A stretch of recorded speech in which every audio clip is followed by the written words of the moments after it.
ये सब जानला कि अर्जुन जी रहना बड़ा बलवान रहना, राम तीर मरना रावण के, विभीषण बतौलना कि बोड़री में मरबा तो मरी है, सब जान चुकल हो।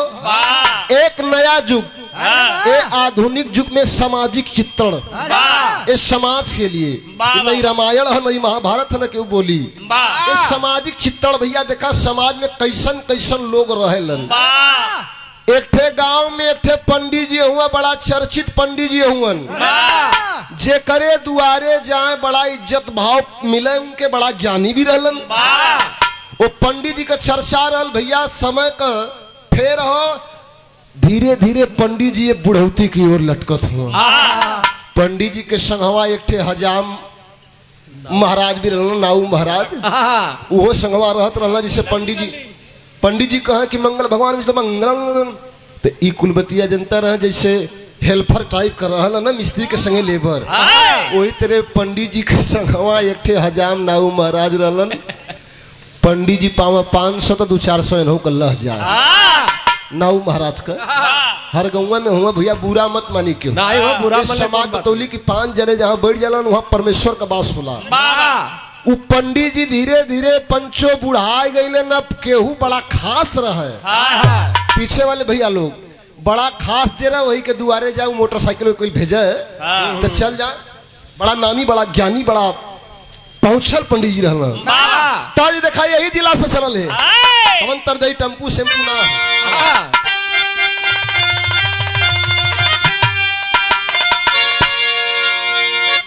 सुन कैला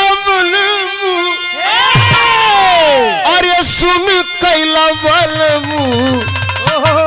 कचौड़ी गली सुन कैला बलमू, यही मिर्जापुर के कैला गुलजार हो,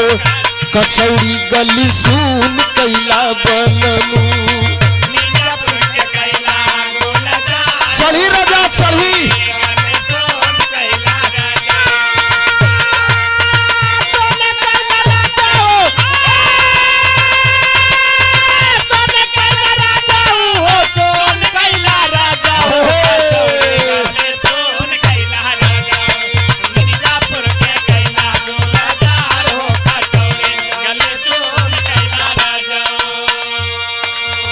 कचौड़ी गली सुन कैला, बनारस वाली कचौड़ी गली सुन हो गई, मिर्जापुर के कैला गुलजार हो, कचौड़ी गली सुन कैला राजा। बढ़ल महाराज जी का पनिया, वो पंडित जी का हालत का भैया बुढ़ौती में। चढ़ल महाराज जी का पनिया, चढ़ल महाराज जी का पनिया, अरे धीरे धीरे हो गई पुरानिया।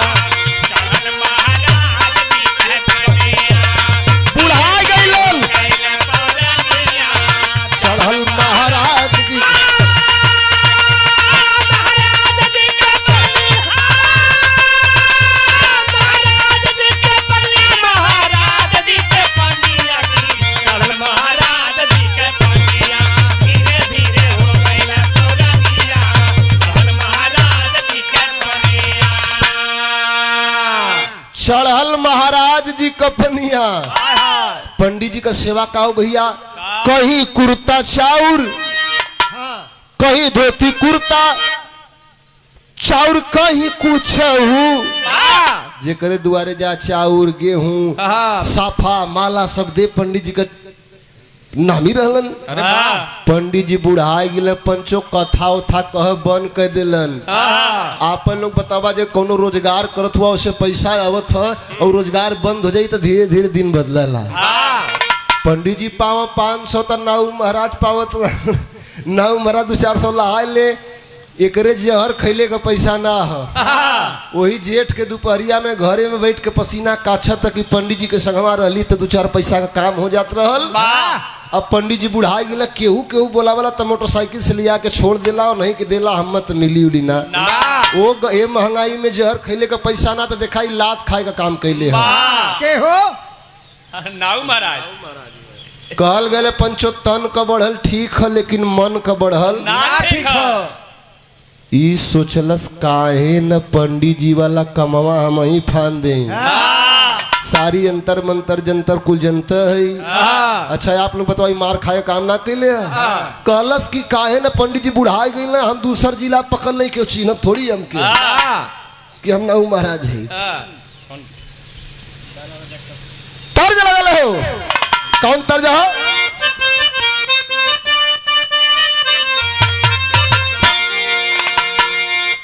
तर्ज है कि डाला राजा कस के कोनो मेहरारू के दुख है अपने आदमी से चूड़ी पहिरवावत रहे ये कोनो पर्दा के पीछे वाली बात ना है कि आदमी समझे का से परिवार है घर दुआर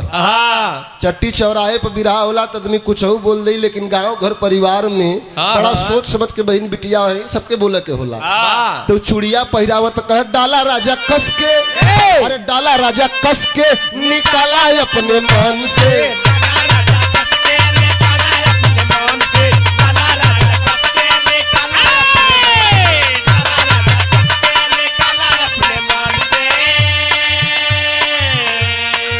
हजाम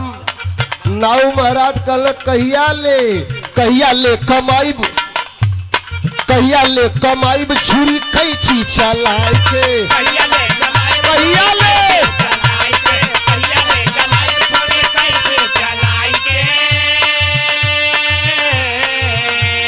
धालेला बाबा अरे धालेला बाबा कुला रुपया सरिया के कहिया ले कमाईब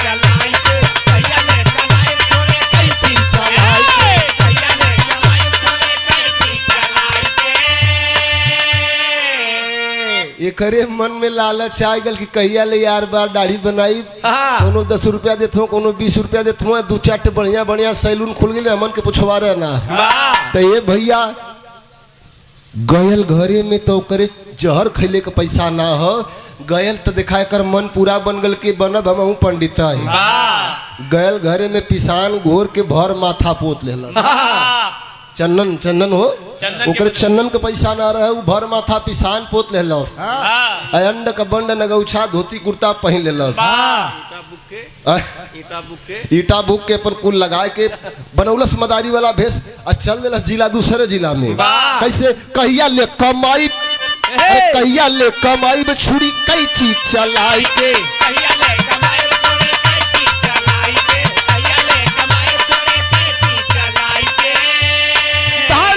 रुपया सरियाए के धालेला बाबा रुपया सरियाए के कहिया ले कमाई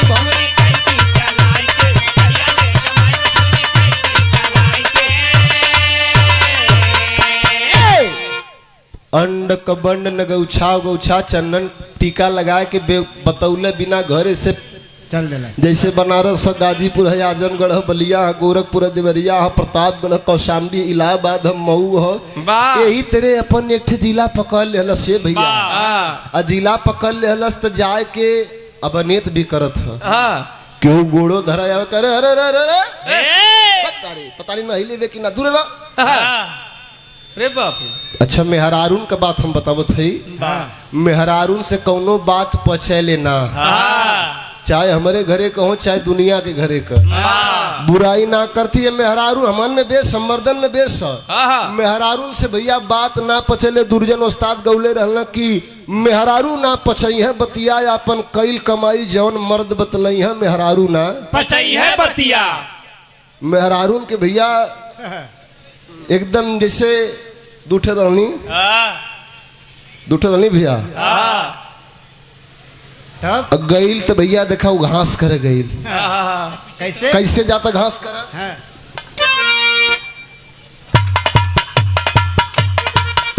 आज जब पहुंचला घास करा तो काने में कबन ओले ना आए हाली झोर ऐसे झोरा था कि बगलिया वाली हमरे कनवा में के देखा तो हमसे पूछे वो जब न देखे मटियावत और जब ये घसिया कर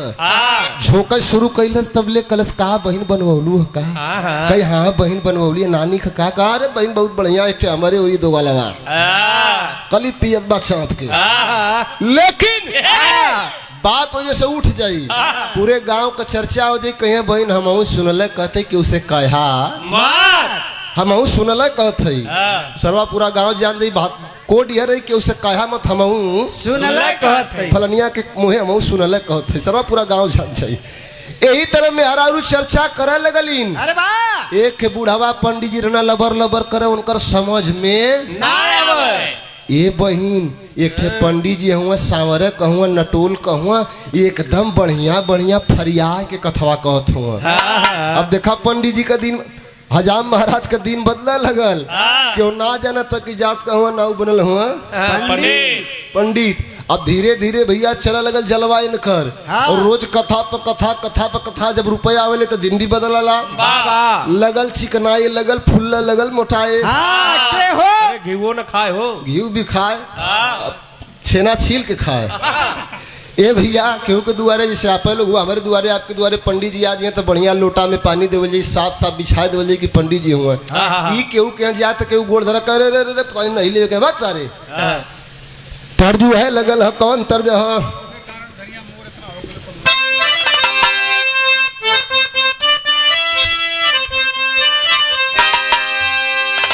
अरे कवने कारण धनिया मोर इतना हो गई लू कमजोर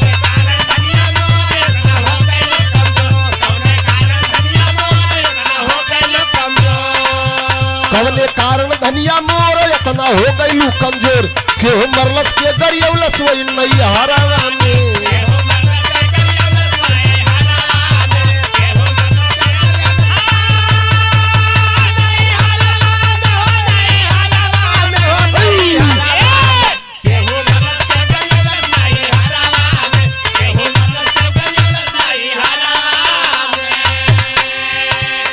पूरी मेहरारू चर्चा कर कि पंडित जी बड़ा नामी हो बड़ा चर्चित हुआ। अब इनकर रोज कथा होए लगल कुल मेहरारू जुटिया जुटिया अपन आश्रम भी बना ले हुआ एक छे और वही में कहना कौनो शिष्य मिल जात तो हमार दुख कट जात। अबे देखा लालच बढ़त धीरे धीरे कतही पावे गर्म छे ना खाए तर तर चुए पसीना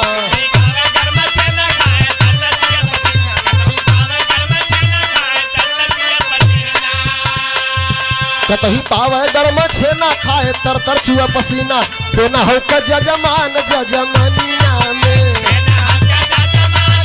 हवा उड़ावत हुआ लोग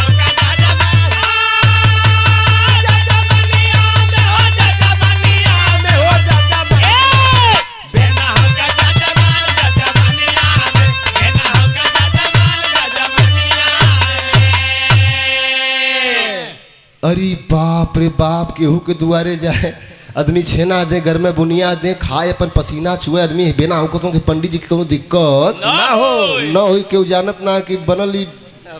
जात का नाऊ बनल पंडित। अरे भैया धीरे धीरे दिन बदलल अब एके चाहे लगल कि कौनो शिष्य मिलता तो हाथ गोड़ दबौतन तो सीधा पिसान मांग उंग के लेके उतन बड़ा चर्चा न हो गयल केकर हो सब जानत है क्यों बैठो तो ढेला से मार दी कपार फूट जाई न चू मार के बार बार मत को आदमी समझदार हुआ समझ जी है। ए बंचो भयल का एक थे 12-15 साल का नया लड़का सोचलत कि चलूंगा सनातन धर्म के बारे में जानूंगा पंडित हूँ हिंदू हूँ क्यों न किसी गुरु को गुरु मान करके कुछ शिक्षा दीक्षा लिया जाए। घूमत घूमत यो चर्चा सुन ले रहे पहुंच गलो ही जाए के एकदम लोट के कहो तो गुरुदेव दंडवत प्रणाम सादर प्रणाम। गुरु जी कह कि क्या कहाँ से आए हो कहना गुरु जी बड़ा चर्चा आपका सुन ले अपन चेला बना लेता मनवे में ही कहता कि जिसका मुझे था इंतजार वो घड़ी आ गई। करे आओ भजन करो सेवा करो हरि का भजन करो। अब सेवा में का करो आवे कतो से घूम के आवे कहते ऐसा ही गोड़वा ऐठ देते पट्ठे तैसे देहिया दुखात पट्ठे। धीरे धीरे 6 महीना का दिन बीत गल कुछ शिक्षा उच्छा लड़का के मिलत ना खाली वो दुकाने चल जो कटहर ले ले आओ ये दुकाने चल जो कड़ुआ तेल ले ले आओ आई झाड़ू लगा दे दिया धरा दे लड़का 6 महीना में धीरे धीरे लगल दुबराए एकदम दुबरात इनके मतिन हो गए। कई सरवा गुरु है कि गोरू शिक्षा देता ना खाली खटावा तो चल जो खिचड़ी बीतल वहां से ले आ वहां से ले आ। ए भैया धीरे धीरे धीरे लड़का के शंका होए लगल। अब गयल हुन अपन कहे चला का दो परीक्षा लेत हो ना भाई समय हो 6 महीना भैल भाई सेवा करे कहले हुन संजोग से एक दिन बाजारी में जात रहल हाली हाली नाटक तरह है सावर का हाली हाली हाली हाली जात रहे साहित्य के संजोग जवन असली वाला पंडित जी रहना पुरनका पंडित जी बुढ़ऊ वही बजरिया में खड़ा होके समोसा एक ठे खात रहना देखल कि नजर से कि केहू ब्राह्मण आवत बा नगौछा पगौछा पहले पोथी पतरा लेके चंदन नंदन पोत के कहल कि लगत है कि नया विद्वान है तैसे देखी कुछ बातचीत करी क्या जानकारी हो धीरे धीरे धीरे धीरे धीरे धीरे एक बिगाड़ रह गए लग गए आ गई ना पंडित जी कहना एक कहीं देखले जरूर है ये सारे के कहीं देखले जरूर है एक बिगाड़ गया तो कहना रे माई ई तो हजमवा न हुआ हो कलकारे ई देखलस पंडित जी के चिहू गल कह का करे हर जगह पूर्वक कई बिगहा गयल अपन हाली हाली हाली हाली हाली पहुंचल कई बिगहा ये भैया कह कि सरवा जाके आश्रम में आगे कहे कि जान बचल नहीं आज तो हम पकड़ाए गए पोल खुल गई धीरे धीरे उ लइको आए गए वही बजरिया में भैया कौनो काम से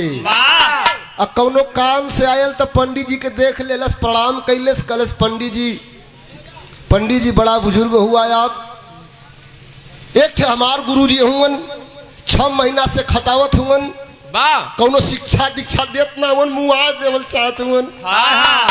पंडित जी समझत हो धीरे धीरे कहला कि बच्ची कितनी हटिया तोरे गुरु जी का नटोला कहूँ नटोला कहूँ छोटहरा कहूँ पंडित जी बस कहला बस करा और केहू ना हुआ कहला बचवा तो के खे उता जोग बतावत है कहला कौन उता जोग कहला जात के भैया एक ठे कैंची और एक ठे कंघी खरीद ले जब तोर गुरुजी कुछ कही तो कैंचिया कंघिया उनके सामने लड़ाई दे बस लड़का नया रहा गरम गल का भाग मार दवा सनी एक मिला 6 महीना से बानर बनौलिया तू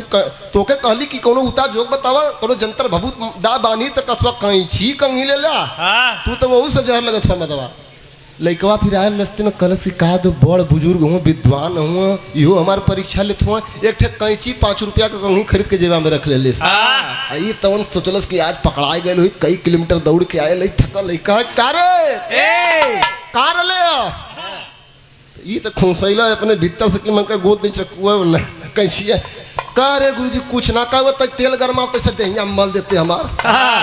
लइकवा वह धीरे से कैंची कंघी निकल ठोका लगल 2 दाई ठोकले से नौआ चूक गल कसरवा जानना लगल कि हम नाउ वही बनल पंडित है कर आए दा बचवा उतना मत मला काल मल दे जायदा लइकवा कल सारी बाप रे बाप है कैंचिया कंगिया में कौन जादू हो ये कैंचिया कंगिया में कवन जादू देखौता एकर उल्टी दिशा बह गई उठौला साइकिल दौड़ल आयल पंडित जी के पकड़ धय के गोड़ झूल गल कहले सी बड़ा बढ़िया शक्ति बतौला काम करत हो काम कर कल का कल की गोड़ मलक कल ये दिखा दिली कल चिराहे दे काल मले जान बचल गुरुजी ने खटावत फिर हम कहला कि देख बचवा तू हुए जात का ब्राह्मण हो नहीं जात का ब्राह्मण जो तोर गुरु जी हो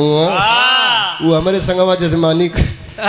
जात का नाऊ हमारे संगवा जजमानी का लइका भैया ब्राह्मण का गरम होगल की सरवा हमसे निगोटो कसरवावत रहे पहुंचल लेके 10-12-15 लइकन के लेके गयल कहो तो कि ये सब शिष्य बनेंगे क्या तब ले कोनो यार से मारा कोनो यार जैसे मंदिर में घंटा बजावल जाला कुल ठोका शुरू करना भैया एक तई लौकत रहा कि जाए दे अभी कुल काम के हो संजोग से पुरनका पंडित जी आ गईलन कल खरे सारे का कल अल्लाह के भाव लगल जा जइना मारो हर तक हर मार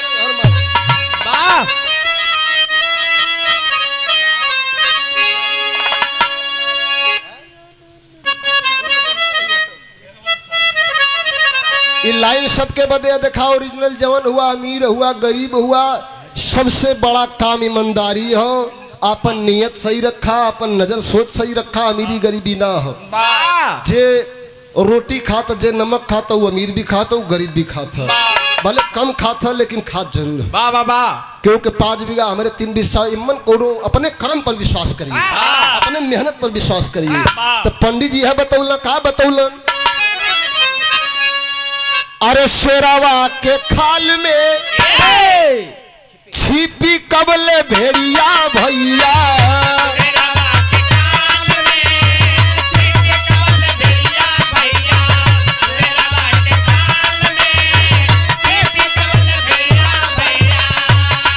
अरे कौआ कैसे बोली हो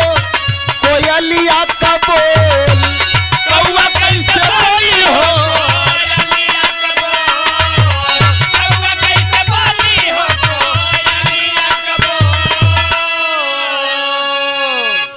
पंडित जी कल करे बच्ची शेर के खाल उड़ के भेड़िया कबले बची, कौआ कोयल मतिन कभी ना बोल सकत। जात बाटल ह, करम बाटल ह, करम प्रधान ह। लोग कहलन कि मल्लाह लोग मछली मारलन, यादव लोग भैंस दुहलन, पाल लोग भेड़ चरावलन। पहले का जैसे लोग बनौले रहलन, कहलन बचवा उहे में से कोनो तब पक्का ले ले होते तो धर्म बिगाड़ देले। हाथ जोड़ के गन गन गन गन गन गन गन गन कापत होन। हजाम महाराज का न गुरु जी गलती हुई कोनो शिक्षा, शिक्षा यह दिलन का दिलन है। आखिरी भाभी रहा तो शिक्षा यह दिलन।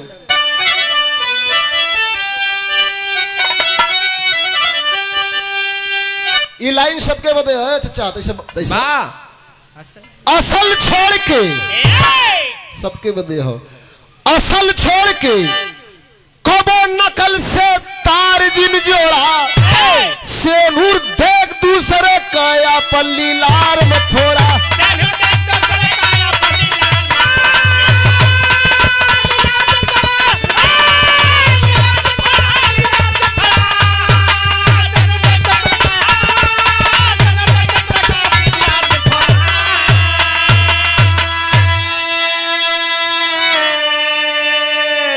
असल छोड़ के कबो नकल से तार जिन जोड़ा, से नूर देख दूसरे का अपन लीलार मत फोड़ा। बतौलन की बचवा कम है, कम में संतोष करा, संतोष सबसे बड़ा। असे नूर देख कि अपन लीलारा फोड़ ली। ओ नाव चल के आगे बहुत बड़ा विद्वान संत बहिलन, बिरहा समाप्त खानदान का परिचय।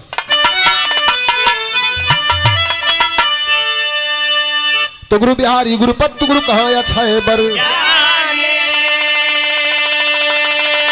पारसनाथ भगवान बाल संग प्यारे लाल जी।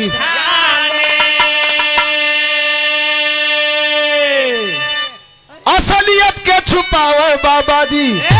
पंकज प्यारे लाल उपदेश कबीरा गावे हो। असलियत के छुपावे बाबा जी, असलियत के छुपा